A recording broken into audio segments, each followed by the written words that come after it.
Hello दोस्तों, मैं Pankaj sir आपके अपने यूट्यूब चैनल अभिस एकेडमी में आपका दिल से स्वागत करता हूं। तो दोस्तों, हम लोग हिंदी ग्रामर और व्याकरण के बारे में पढ़ रहे थे।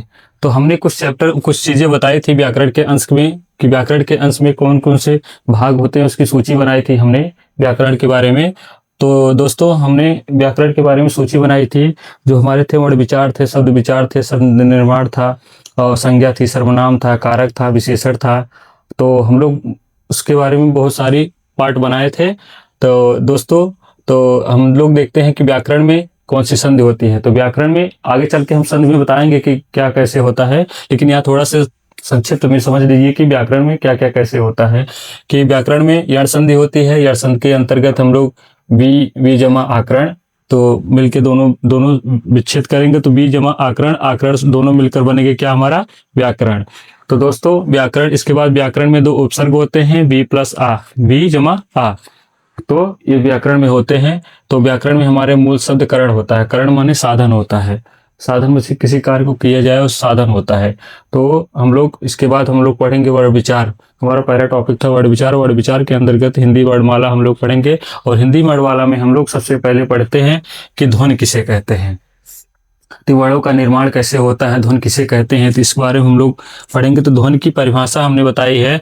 तो दोस्तों, मुख से निकली हुई हवा का वह उच्चारण, स्फोट, स्फोट माने उच्चारण होता है, वह उच्चारण जिसके खंड नहीं किए जा सकते उसे हम ध्वनि कहते हैं। समझ में आया? तो फिर से एक बार हम कहते हैं, मुख से निकली हुई हवा का वह उच्चारण जिसके खंड नहीं किए जा सकते उसे हम ध्वनि कहते हैं। तो ध्वनि भाषा की मौखिक एवं सबसे लघुत्तम इकाई होती है। ध्वनि क्या होती है? भाषा की मौखिक एवं लघुत्तम इकाई होती है। और तो जैसे हम इसको देखते हैं, आ का, तो क्या हुआ, ये हमारे मुख से, मौखिक, मौखिक माने जो मुख से निकली हुई जो ध्वनि होती है, जो उसकी आवाज होती है, तो उसी को हम क्या कहते हैं? ध्वनि कहते हैं। तो और इसके बारे में हम लोग पढ़ेंगे। इसके बाद हम लोग पढ़ते हैं वर्ण। तो वर्ण में क्या होता है? वर्ण की परिभाषा होती है दोस्तों, ध्वनि का लिखित रूप क्या है? वर्ण कहलाता है। ध्वनि का लिखित रूप क्या कहलाता है? वर्ण कहलाता है। वर्ण रचना के स्तर पर लिखित रूप में भाषा की सबसे छोटी इकाई है। क्या है? लिखित रूप में क्या है? वर्ण भाषा की सबसे छोटी इकाई है। इन्हीं वर्णों से शब्द का निर्माण भी होता है। इन्हीं वर्णों से सबका निर्माण भी होता है। अब जैसे वर्ण में शब्द बता दें पहले, जैसे आ, ई, का, ये क्या हो गए हमारे वर्ण। और ये वर्ण निकले कैसे? मुख से, मौखिक से, मौखिक ध्वनि से जो वर्ण निकले हैं हमारे, वही क्या हमारे कहलाते हैं? वही वर्ण कहलाते हैं।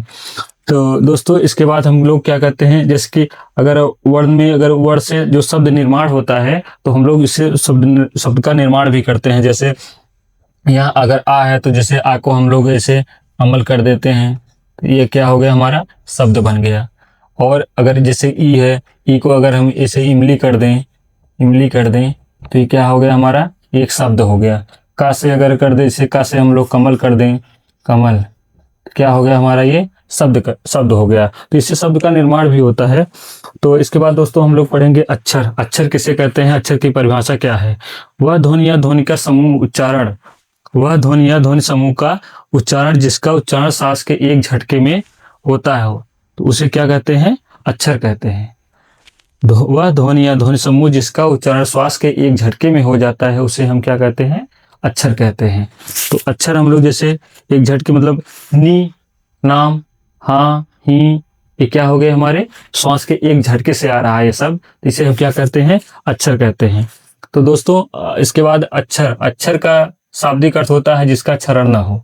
अक्षर का शाब्दिक अर्थ होता है जिसका क्षरण ना हो, जिसे श्वास के एक झटके में हम लोग बोलते हैं। तो दोस्तों, और इसके बाद हमारा फिर वर्णमाला के अंतर्गत हम लोग पढ़ेंगे, जैसे स्वर हो गया, मात्रा हो गई, कितने प्रकार के स्वर होते हैं, कितने प्रकार की मात्राएं होती हैं। इसके बाद व्यंजन होते हैं, व्यंजन कितने प्रकार के होते हैं। तो दोस्तों, इसके आगे हम लोग अब अगली वाली वीडियो में पढ़ेंगे। और दोस्तों, मैं आशा करता हूं कि आप सबको बहुत अच्छे से समझ में आया होगा।